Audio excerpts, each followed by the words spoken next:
1019 KACQ. Good afternoon. I'm Casey Chapman here with your local Lampasas area news. This newscast is service of Hoff Power Pawn and Gun. LPD enjoyed another easy day yesterday. It remained quiet throughout the overnight hours all the way up until lunch hour when dispatchers sent them out on a reported reckless driver in the 100 block of Omnis. Officers responded to a reported fraud in the 1300 block of West Avenue B and cooled off a disturbance in the 1200 block of West Avenue A. Both of those in the 5 o'clock hour.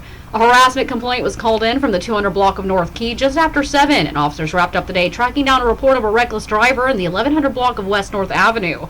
No arrests were made by the city or the county. Lomita enjoyed another quiet day. Kemner had a couple of animal complaints, went out to cool off a disturbance, checked out a suspicious person. County deputies cleared a couple of wrecks, had several civil matters, settled a disturbance, and rolled out to Cove on a livestock issue. The burn ban is lifted until May the 7th. Stick around, more Lampasas local area news is just moments away. Whoa. Hey now, what are you looking for? I'm a little short on change. I'm craving some tacos, and payday is still 2 days away. Well, you have all of this stuff sitting around here that you're not using right now, so why not take it up to Hoffy's Pawn and Gun and burn it and have some money to tide you over? And I also see you have stuff that you haven't used in a long time that you could just go sell, like this guitar that you were going to learn to play years ago. Hey, that's not a bad idea. I think I'll do just that. Tacos, here I come. Hold up, I'll go with you. They take all kinds of stuff like guns, jewelry, musical instruments, laptops, tools, and a lot more. They also offer a large selection of quality new and used guns and pistols, as well as ammo. Hey, do you feel like venison? No, I don't think so. Hoffy's Pawn and Gun. Check them out online at hoffyspawnandgun.com or head to 201 South Water Street in Burnett for all of your pawn shop and gun needs. And when you just want some extra money for tacos. St. Mary's Catholic Church will have their food pantry open tomorrow from 10:30 to noon. The Easter Bunny will be hanging out with the local police officers at the police department tomorrow during the Easter kit drive-thru event starting at 11. You can drive through and pick up an at-home scavenger egg hunt kit while supplies last. It's put on by Aware Central Texas. If you plan on traveling, you may have to show proof that you've been vaccinated.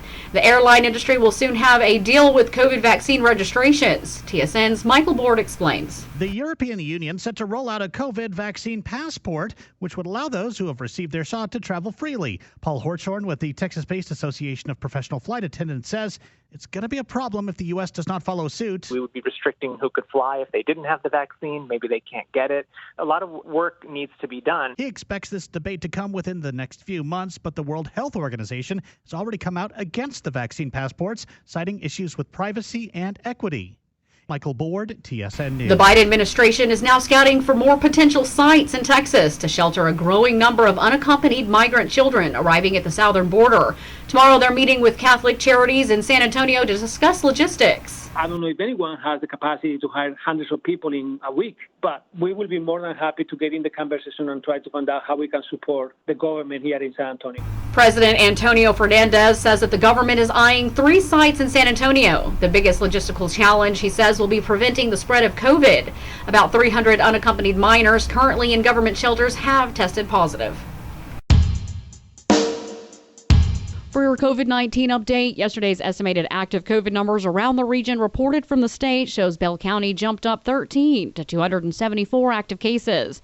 Coral County added a couple, reporting 67, but that number conflicts with the 96 cases Cove is reporting inside the city limits alone.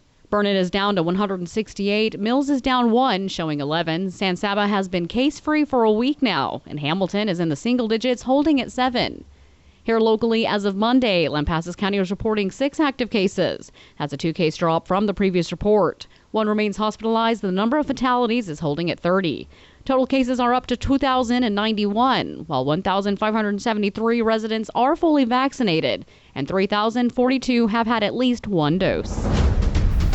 In sports, Badger baseball improves their record 3-1 in district play and sits at the #1 spot in district after beating Glen Rose earlier this week. They'll take on China Springs this Saturday on home dirt before moving on to their next district game in Gatesville next Tuesday. Of course, you can hear that game on KACQ 1019 with the first pitch at 7. Lady Badger softball destroyed Gatesville on opening day in district play 17-2. The girls hit the road on Friday to take on Brownwood. You can hear that game live on KCYL 1450 on the AM side or on lampasasradio.com. And Lady Badger Golf took first place in Burnet on Tuesday at the Delaware Springs course with a team total of 304. The girls will be in the district tournament in Glen Rose next Monday. 1019 KACQ.